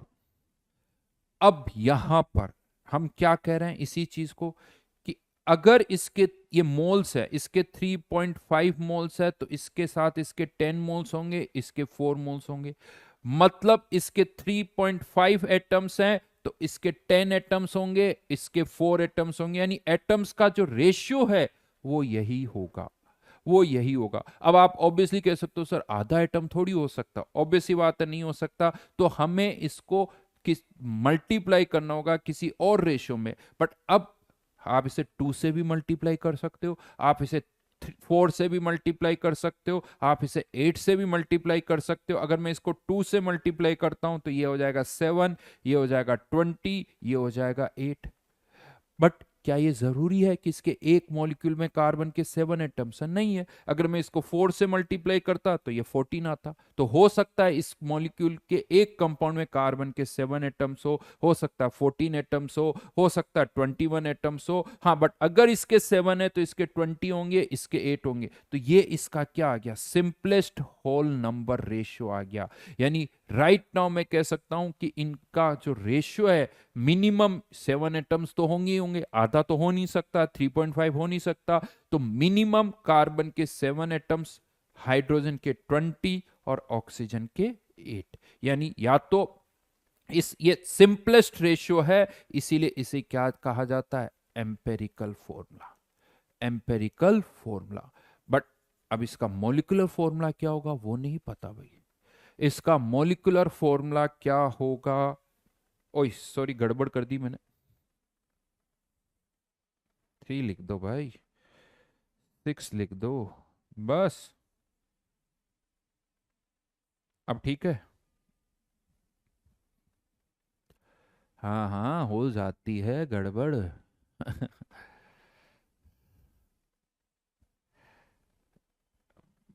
गलती हो गई भाई, गलती हो गई बस। तो C7H20O6 ये इसका क्या है, एम्पेरिकल फॉर्मूला। अब क्वेश्चन आता सर इसका मॉलिक्यूलर फॉर्मूला क्या होगा। तो मॉलिक्यूलर फॉर्मूला हो सकता है यही हो सकता है C14H20O12 हो, ये भी हो सकता है, वो हमें नहीं पता कि ये भी हो सकता है, ये भी हो सकता है, वो अब नेक्स्ट स्टेप में आएगा। तो पहली चीज एम्पेरिकल फॉर्मूला कैसे निकालना है वो हमने यहां से समझा। उसके लिए आपको हर एक एलिमेंट का मास पता होना चाहिए, कि अगर उसमें कार्बन है, हाइड्रोजन है, ऑक्सीजन है, तो हमें इनके मासेस पता होने चाहिए। अगर हमें उनके मासेस पता है तो यहां से हम उसका एम्पेरिकल फॉर्मूला निकाल सकते हैं। राइट, बिल्कुल सही।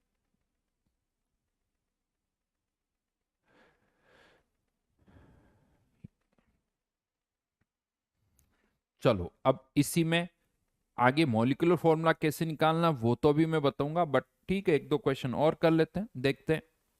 कुछ और डेटा दे रहा हूं आप लोगों को।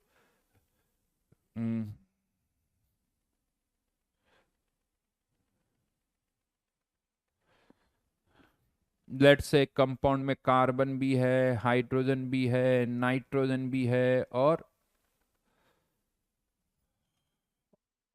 ऑक्सीजन भी है। ठीक है, इसी तरह से कुछ सब कुछ है। तो यहां पर मान लो ये है 21%,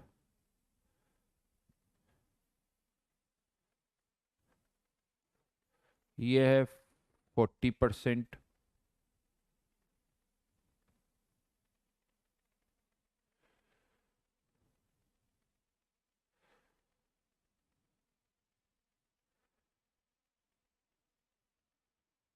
36% और ये 3%।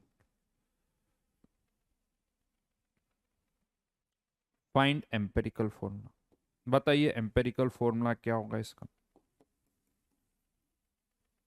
बाय मास है ना।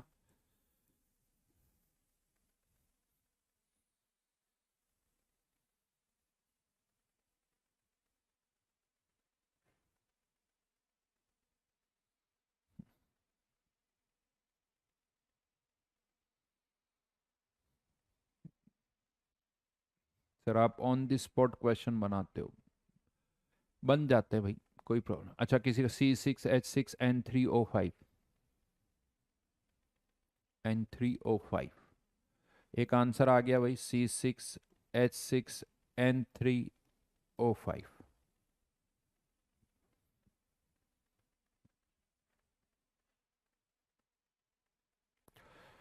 इस क्वेश्चन को करो, पिछले वाले क्वेश्चन में भी कुछ डाउट है तो वो भी इससे क्लियर हो जाएगा।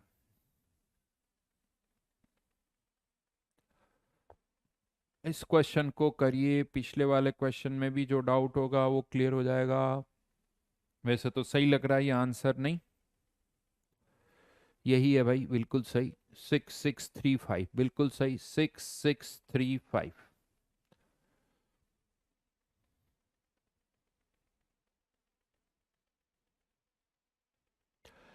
चलो तो मान लेते हैं इतने ही ग्राम है, ये 36 ग्राम, ये 3 ग्राम, ये 21 ग्राम और ये 40 gram. Divided by 12, divided by 1, divided by 14, divided bye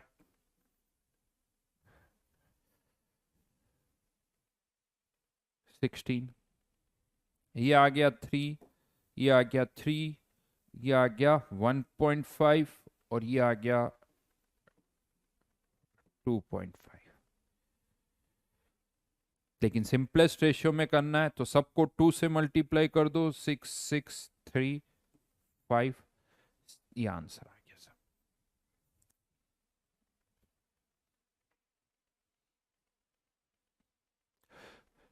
Mayank का डिफरेंट आंसर आ रहा है तो मयंक क्या कर सकते हैं भाई, सही तो ये है, बाकी तो बहुत सारे आंसर आ सकते हैं, इसमें तो कोई बात ही नहीं।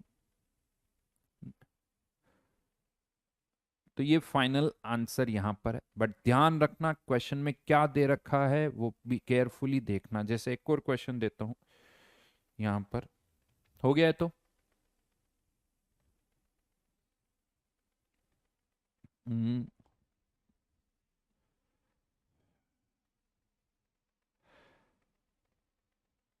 Carbon, hydrogen, sulphur, oxygen,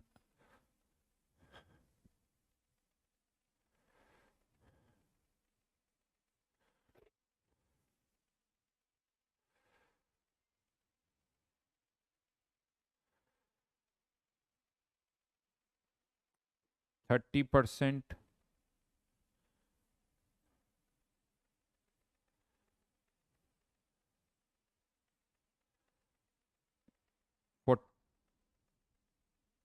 40%, 10% and 20% by mole. Find empirical formula.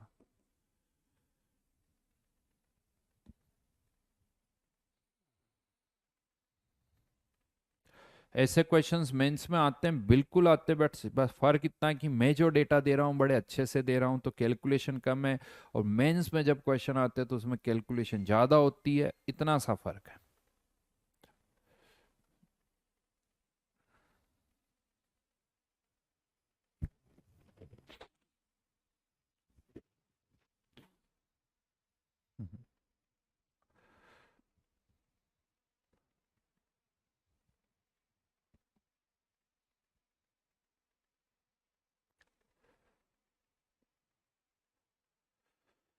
खैर हाँ, अब इसके 30 मोल्स तो इसके 40 मोल्स, तो ये तो ऑलरेडी मोल्स है भाई, फिर तो कुछ करना ही नहीं है।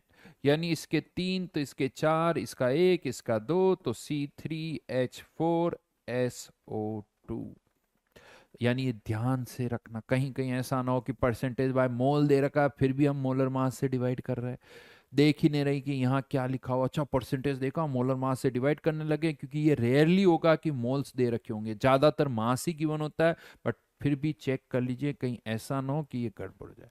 अब यहाँ क्वेश्चन ये आता है कि चलो एम्पेरिकल फॉर्मूला तो पता चल गया, अब मॉलिक्यूलर फॉर्मूला कैसे निकालें, एम्पेरिकल फॉर्मूला से मॉलिक्यूलर फॉर्मूला कैसे निकालें, तो उसके लिए क्वेश्चन में कुछ ना कुछ एक्स्ट्रा इंफॉर्मेशन होगी, कोई एक एक्स्ट्रा इंफॉर्मेशन होगी, जैसे कुछ भी हो सकती है, वो डिपेंड करता है। फॉर एग्जांपल मैं यहां पर कुछ लिखूंगा, to find molecular mass, find molecular mass, molecular formula,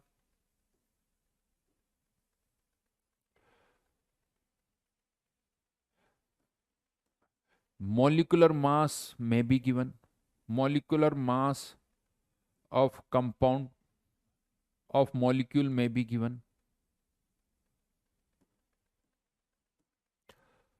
हो सकता है जो मॉलिक्यूल है उसका मॉलिक्यूलर मास दे रखा हो, जैसे अभी जो हमने किया है C3H4SO2, जैसे C3H4SO2, तो ये देखा जाए तो ये हो जाता है, मान लो मैं कह दूं कि मॉलिक्यूलर मास जो है,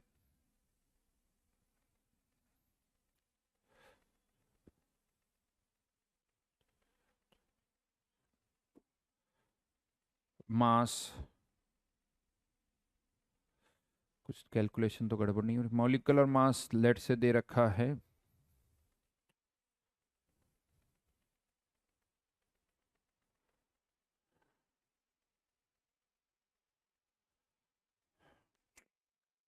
हम्म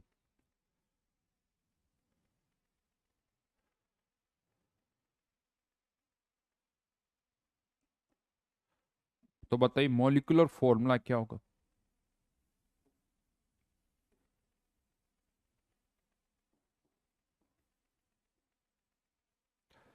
बताइए मॉलिक्यूलर फॉर्मूला क्या होगा, ये गिवन है, गिवन मॉलिक्यूलर मास इतना, तो अब अगर हम देखें तो इसका मॉलिक्यूलर मास कितना आ रहा है, इसका जो है वो आ रहा है 104, और हमें दे रखा है 312, यानी इससे कितने टाइम्स, 3 टाइम्स, तो इन सबको 3 से मल्टीप्लाई कर दो, C9H12S3O6,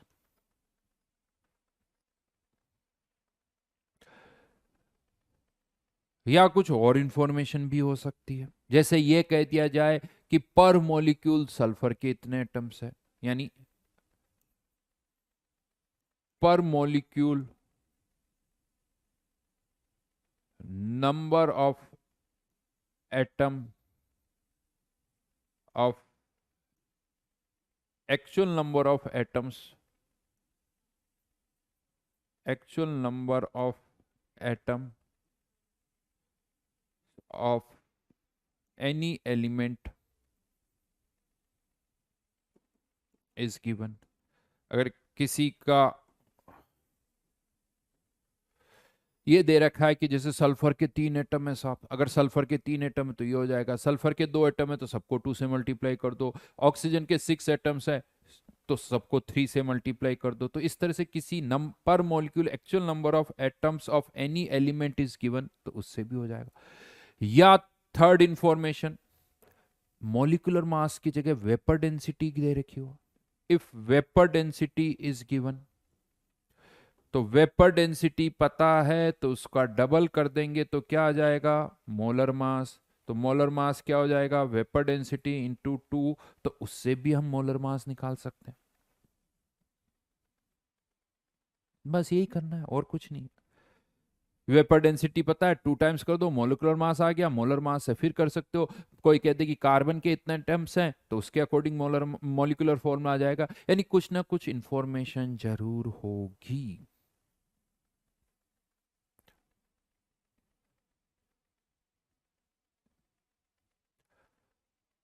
लेकिन अब यहां पर एक और चेंज मैं बता रहा हूं,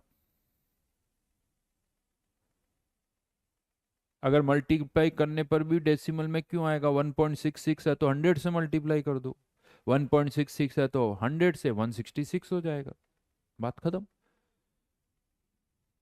अब यहां पर समटाइम्स क्वेश्चन में, जैसे अभी तो मैंने डायरेक्ट दे दिया कार्बन इतना है, हाइड्रोजन इतना है, हो सकता है डायरेक्ट कार्बन का मास ना दे रखा हो सकता है ऑक्सीजन का मास ना या हाइड्रोजन का मास डायरेक्ट ना दे रखा हो, तो किसी और का मास आपको गिवन होगा। जैसे फॉर एग्जांपल यहां पर एक और क्वेश्चन दे रहा हूं,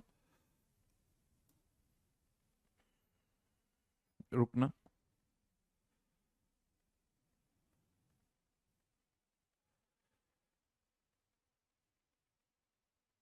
थोड़ी कैलकुलेशन करनी पड़ेगी मुझे।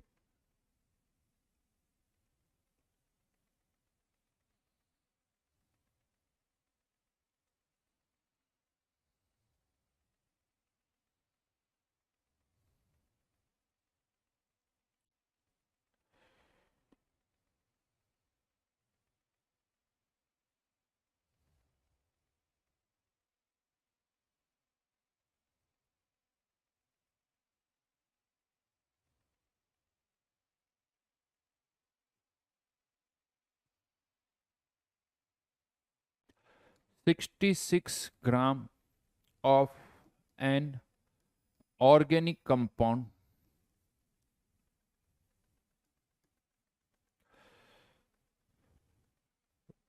was burnt with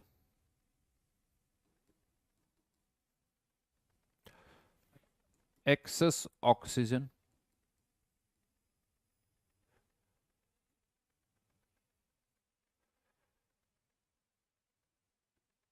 It pro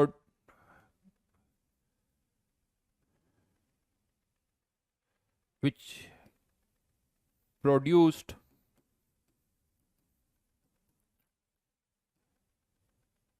220 gram CO2 and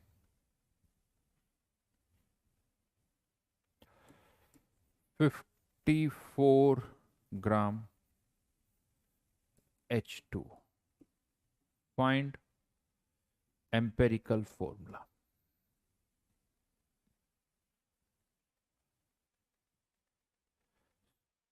सबके कमेंट विजिबल होते हैं बेटा, काम के होते तो सब दिख जाते हैं, जो काम के नहीं होते ना भगवान उन्हें गायब कर रहा है आजकल। अब भगवान ही उनको गायब कर देता है, ये फालतू हटाओ।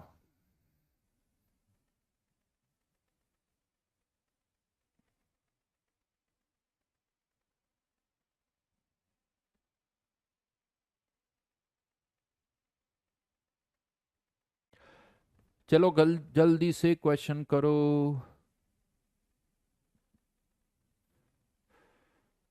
गणेश बीएससी में एडमिशन लेने के बाद बेटा देखो, जेई एडवांस्ड की जहां तक मैं बात करता हूँ 2 अटेम्प्ट मिलते हैं, एक 12th के साथ और एक 12th के 1 साल बाद, ये मुझे पता है बस।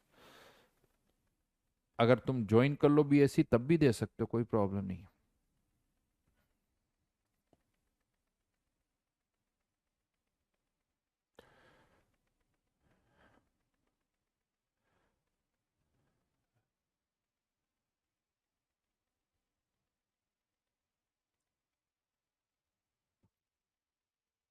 बताइए बताइए क्या आंसर आएगा।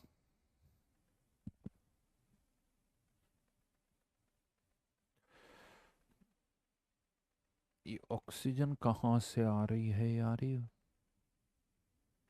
अब यहां पर क्या हो गया, डायरेक्ट कार्बन का मास नहीं दे रखा है, किसका मास दे रखा है CO2 का, किसका और किसका मास दे रखा है H2O का। इसका मास कितना है 220 ग्राम, तो इससे आप कार्बन का मास निकाल लो, 220 ग्राम है।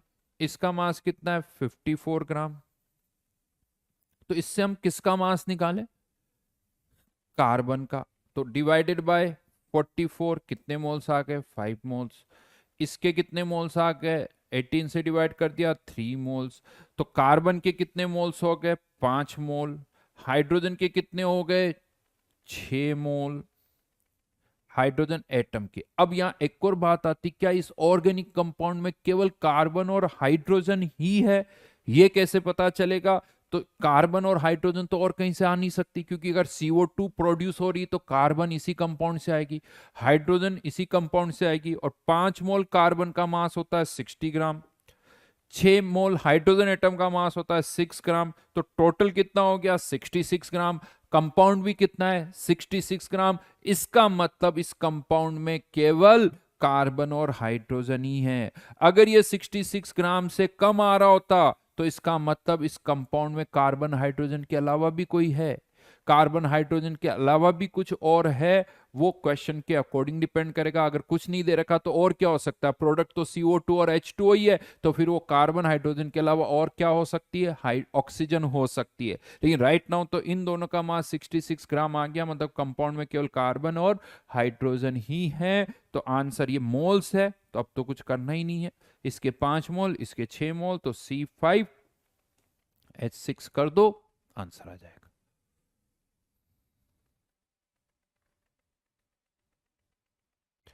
समझ में आई बात? तो CO2 से कार्बन का, H2O से हाइड्रोजन का मास निकालो, चेक कर लो कि कोई और है या नहीं है, कार्बन हाइड्रोजन इसके अलावा। क्वेश्चन में सारी इंफॉर्मेशन होगी। हाँ, कभी कभी गड़बड़ होती है, ऑक्सीजन भूल जाते हैं, तो वो जरूर चेक कर लो कि यार इन दोनों का मिला के 66 है, ये भी 66 है, मतलब और कुछ नहीं है। अब मान लो, अगर यहाँ मान लो ये 66 के बजाय 86 96 कुछ होता, तो कह सकते थे कि बची हुई और क्या होगी, ऑक्सीजन, क्योंकि प्रोडक्ट में और कुछ नहीं बन रहा। प्रोडक्ट में या तो कार्बन है या हाइड्रोजन है या ऑक्सीजन है। इसका मतलब कंपाउंड में भी या तो कार्बन होगा या हाइड्रोजन और ऑक्सीजन ही होगा। बेटा कंबशन कर रहे हैं, बर्नट विथ, कोई पूछ रहा ऑक्सीजन कहां से आई, बर्निंग कैसे होती है, अपने आप ही हो जाती है अंकित? बर्नट का मतलब क्या है, ऑक्सीजन। थोड़ा तो सोचा करो, फिर ऐसे पूछ लेते हो हैं, ऑक्सीजन कहां से आई, बर्निंग का क्या मतलब है, राइट? तो ये एम्पेरिकल फॉर्मूला से रिलेटेड क्वेश्चंस थे। यहां ऑलमोस्ट चैप्टर हम खत्म करने वाले हैं। एक टर्म और है जिसका थोड़ा सा मतलब मैं बता देता हूं, वो भी अभी और आगे भी चैप्टर्स में यूज होती है, वो समझ लेते हैं। Vapour pressure of liquid. Vapour pressure of liquid क्या होता है? ये वेपर प्रेशर किसी लिक्विड का, एक कंटेनर में कोई लिक्विड है, मान लो पानी है,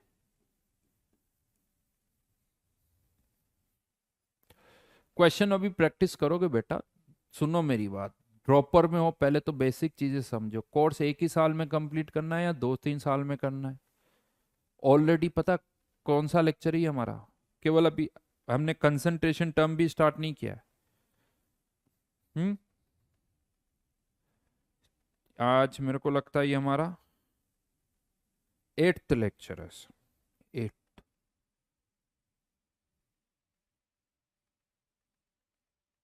66 से कम हो ही नहीं सकता गुलशन, 8वां लेक्चर है। आप सोचो मोल कौन सा, अभी कंसंट्रेशन टर्म और बाकी है। तो कितने लेक्चर पढ़ना चाहते हो मेरे से बताओ फिजिकल में? फिजिकल थोड़ी आएगी, बहुत सारी चीजें, कोर्स भी कंप्लीट करना है, रिवीजन भी करना है, तो इसीलिए लिमिटेशन है भाई। अरे बेटा हर्ष, हमने POSC नहीं पढ़ी, पहले लेक्चर से रिएक्शन को बैलेंस कर रहे हो मतलब POSC कर लगा रहे हो, यही तो तकलीफ है तुम्हारी। बोला भी था लेकिन वो सुना नहीं।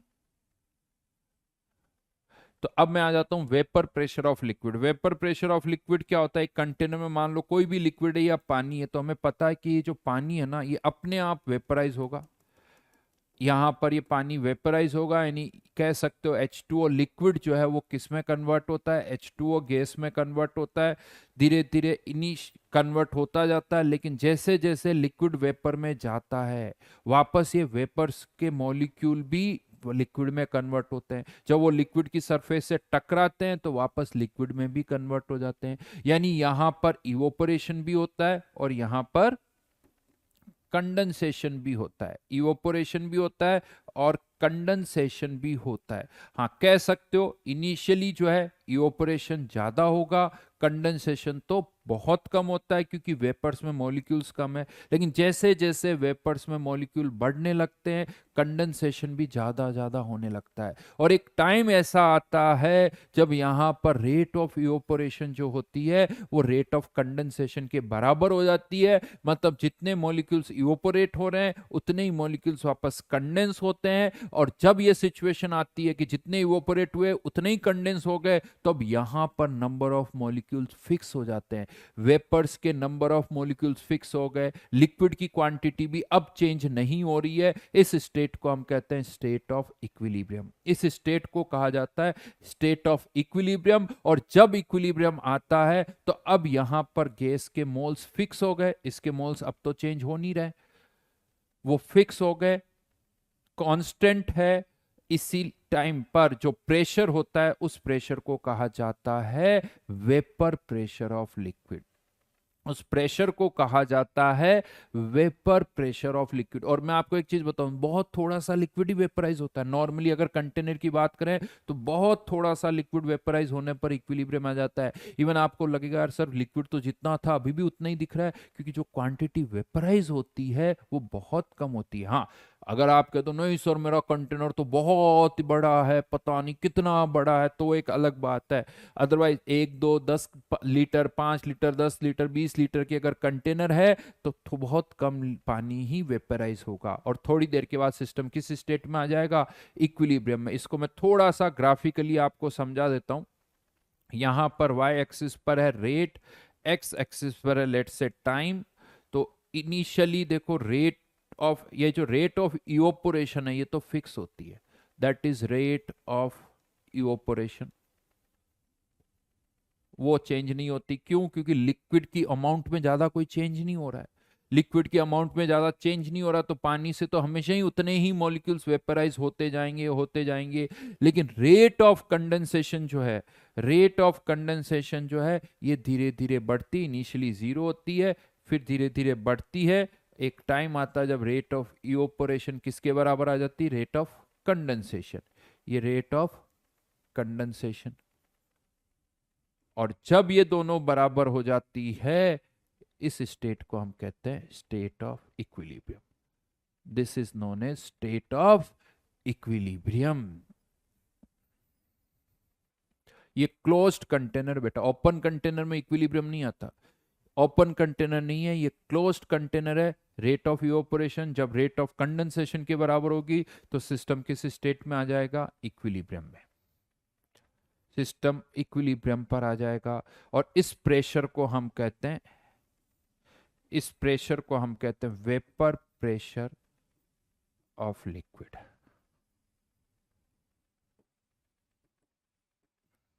और in case of water, in case of water इसको पता और क्या बोला जाता है, in case of water it is also known as,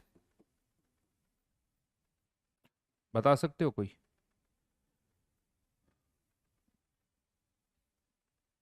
yes, तुम्हारा डाउट क्या है जो लिख दो वापस।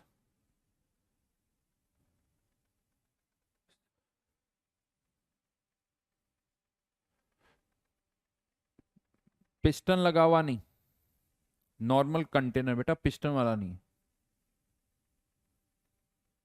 आज इक्विलिब्रियम की कोई बात नहीं हो रही है। यस, एक्वस टेंशन, इसको क्या बोला जाता है, एक्वस टेंशन। अगर पानी है तो इसी वेपर प्रेशर ऑफ लिक्विड को क्या बोला जाएगा, एक्वस टेंशन। फर्दर यहां पर मैं बता दूं, ये जो एक्वस टेंशन या वेपर प्रेशर ऑफ लिक्विड, लिख दो एक line, for a given liquid, for a given liquid it depends only on temperature, depends only on temperature। ये केवल टेम्परेचर पर ही डिपेंड करता है। यानी पानी 1 लीटर हो 2 लीटर हो 10 लीटर हो उससे कोई फर्क नहीं पड़ता, कंटेनर की साइज छोटी हो बड़ी हो कोई फर्क नहीं पड़ता। ये केवल किस पर डिपेंड करता है, टेम्परेचर पर। यानी अमाउंट के इंडिपेंडेंट होता है, कंटेनर की साइज के इंडिपेंडेंट होता है। अमाउंट ऑफ लिक्विड और कंटेनर की साइज लिखो, लिख लो इसी चीज को भी यहां पर, थोड़ा ऊपर कर देता हूं।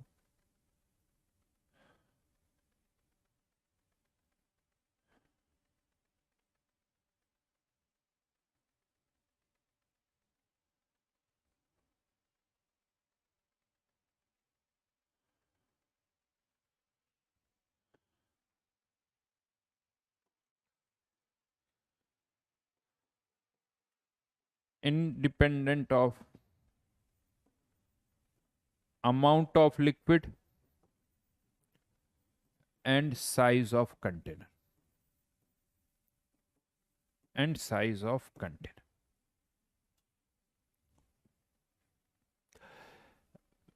विस्कोसिटी कहाँ से, लिक्विड बदलेगा तो विस्कोसिटी भी बदलेगी, लिक्विड पर डिपेंड करता है। तो हम लिक्विड बदलने पर तो सब बदलेगा, यहाँ लिक्विड की बात हो रही है। फर्दर यहां पर जैसे एक दो क्वेश्चन अगर मैं पुट करूं, जैसे ये एक कोई छोटा सा कंटेनर है, ये बड़ा सा कंटेनर है, दोनों का टेम्परेचर 300 केल्विन है, इसमें भी पानी है, इसमें भी पानी है, राइट। लेकिन टेम्परेचर 300 है, H2O लिक्विड, H2O लिक्विड, ठीक है। अगर यहां प्रेशर 50 टॉर है तो बताओ यहां कितना होगा।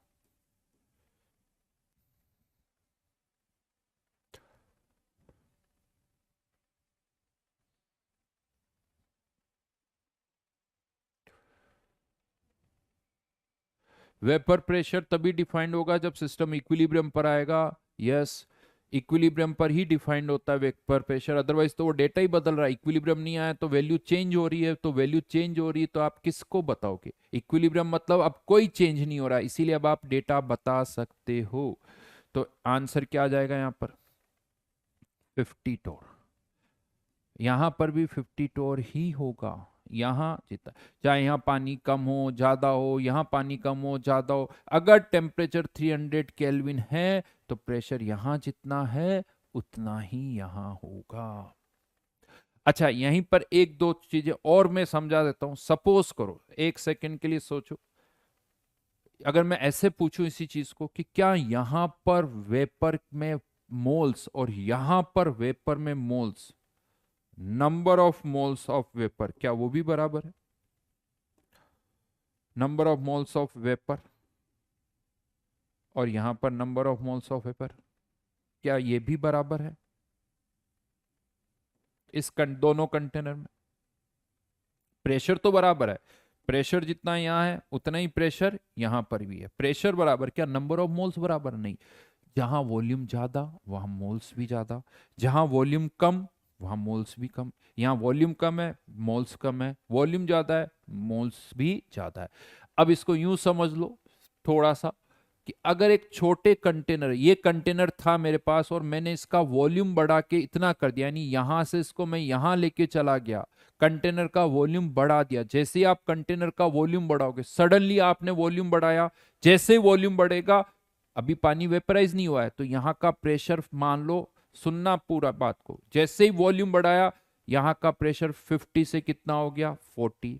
अब क्या होगा? प्रेशर वेपर प्रेशर से कम हो गया, कितना हो गया? 40। तो अब ये पानी जो है वो वेपराइज होगा, वेपराइज होगा धीरे धीरे धीरे, और प्रेशर को कितना कर देगा?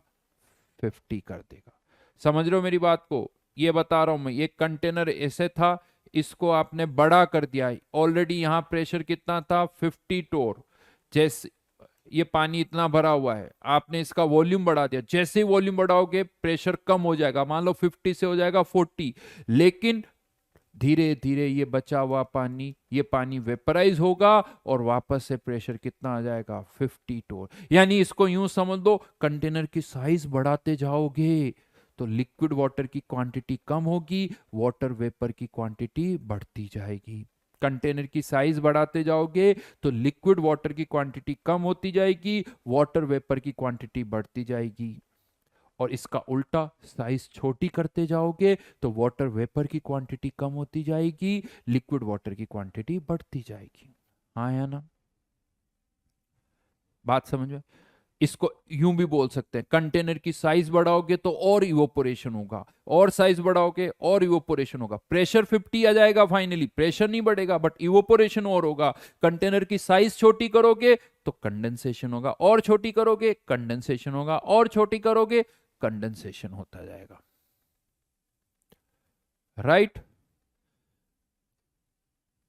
तो ये वर्ड्स समझ में आने, प्रेशर उतना ही रहेगा 50 टोर 50 टोर, बट क्वांटिटी वेरी कर रही है। यहाँ लिक्विड वाटर की क्वांटिटी, यहाँ लिक्विड वाटर की क्वांटिटी सेम नहीं है, वाटर वेपर की क्वांटिटी यहाँ कुछ हो रहा है, वाटर वेपर की क्वांटिटी यहाँ कुछ हो रहा है, तो क्वांटिटी जो है वो वेरी कर रही है, राइट। तो ये वर्ड्स आगे कहीं यूज हो सकते हैं, ध्यान रखना इस चीज को। ये word vapour pressure, aqueous tension कहीं आ रहा है तो ये हमें पता होना चाहिए। तो चलिए आज ये मोल कॉन्सेप्ट चैप्टर कंप्लीट होता है। अब हमें बाकी का होमवर्क करना है, तो काफी कुछ तो हम कर चुके हैं। तो मेरे हिसाब से जेई मेंस और जेई एडवांस या S1 में एक काम करता हूं, S1 के बचे हुए क्वेश्चन, O1 के बचे हुए क्वेश्चन, और चलिए जेई मेंस।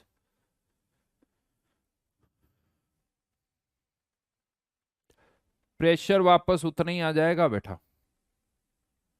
नेक्स्ट चैप्टर होगा कंसंट्रेशन टर्म्स, नेक्स्ट चैप्टर जो होगा वो होगा कंसंट्रेशन टर्म, क्योंकि अभी तक हमने, अभी ये देखा जाए एनसीईआरटी के हिसाब से तो पहला चैप्टर ही चल रहा है, 8 लेक्चर हो गए, पहला लेक्चर ही चल रहा है, वो भी पूरा नहीं हुआ है। एक्स्ट्रा बुक नहीं, इसी को वापस से करो, ये तो कंप्लीट कर लो। नेक्स्ट क्लास में तो ये डिस्कशन करेंगे बचे हुए जितने भी है, उसके बाद एडवांस के करेंगे। नेक्स्ट क्लास में मैं कंसंट्रेशन टर्म स्टार्ट कर दूंगा, मोलरिटी, मोललिटी, मोल फ्रैक्शन, इनकी बातें करेंगे। तो ये होगा हमारा सेकंड चैप्टर, ठीक है। लिक्विड सॉल्यूशन अलग से आएगा बेटा, लिक्विड सॉल्यूशन बिल्कुल अलग चैप्टर है ना बेटा। अभी ठीक है स्पीड, कोई प्रॉब्लम नहीं, बेसिक्स एक बार हमारे स्ट्रॉन्ग हो जाएंगे तो स्पीड अपने आप आगे आ जाएगी, सो डोंट वरी।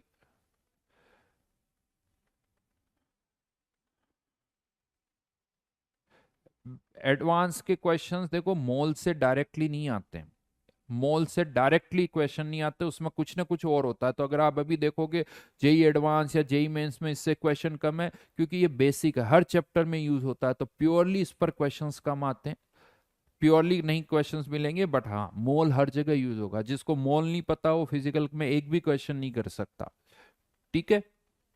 अरे ये इधर उधर की बातें मत लिखा करो बेटा, हेनरी लो और पता नहीं क्या लिख रहे हो, उससे क्या हो जाएगा। चलिए तो नेक्स्ट क्लास में ये होमवर्क अच्छी तरह से हो, इसी शीट को वापस से करो, स्पीड बढ़ाओ, 2 बार 3 बार, जितनी ज्यादा बार शीट को करोगे अपने आप स्पीड बढ़ती जाएगी, बहुत अच्छी स्पीड हो जाएगी। बट ये मत सोचो एक बार करनी शीट को, 3 बार का टारगेट रखो, 3 बार का टारगेट रखो। यानी अभी तक सोचो कि एक बार तो और हो ही जानी चाहिए, कि हाँ सर ने करवाया था यार, पिछले बहुत दिन हो गए। सोचो आप 8 लेक्चर यानी अराउंड 16-17 डेज हो चुके हैं हमारे को इस चैप्टर को स्टार्ट किया, तो कोई बहुत ज़्यादा होमवर्क मैंने नहीं दिया है। अगर आप टोटल भी काउंट करोगे तो शायद हमारे हिसाब से मेरे को लगता है अभी तो हमने 150 क्वेश्चन भी नहीं किए होंगे, यानी एवरेज एक दिन के हिसाब से 10 क्वेश्चन भी नहीं किए होंगे। तो आप इजीली इनको 2-2 3-3 बार कर सकते हो, और दिमाग में रखो कि मुझे 3 बार करना है, दिमाग में ये रखो इसी शीट को, तब जाके स्पीड आएगी, तब जाके आपको कॉन्फिडेंस आएगा, जब आप 2-2 3-3 बार तो करोगे। स्पेशली वो क्वेश्चंस जो आपको लगता है कि यार ये तो बहुत टाइम लगा है, उनको तो 3-3 बार करना ही चाहिए। रोहन बेटा इतना बड़ा कमेंट नहीं पढ़ पाऊंगा, वेपर प्रेशर की कंडीशन है बेटा रोहन, जो समझाया वही कंडीशन है, इसीलिए तो ये बताया कि vapour pressure depends only on temperature, size के इंडिपेंडेंट है, सबके इंडिपेंडेंट है, यही तो लिखा है। तो इसीलिए वेपर प्रेशर हमेशा उतना ही आएगा जितना पहले है, ये पॉइंट्स लिखे हुए ना उसी चीज के लिए। जब वही पूछोगे तो फिर यही बोलूंगा, फिर वही पूछो फिर मैं भी यही बोलूंगा, राइट। तो चलिए टेम्परेचर सब में 300 ही लिखा था, यहाँ लिखा हुआ देख लो यहाँ।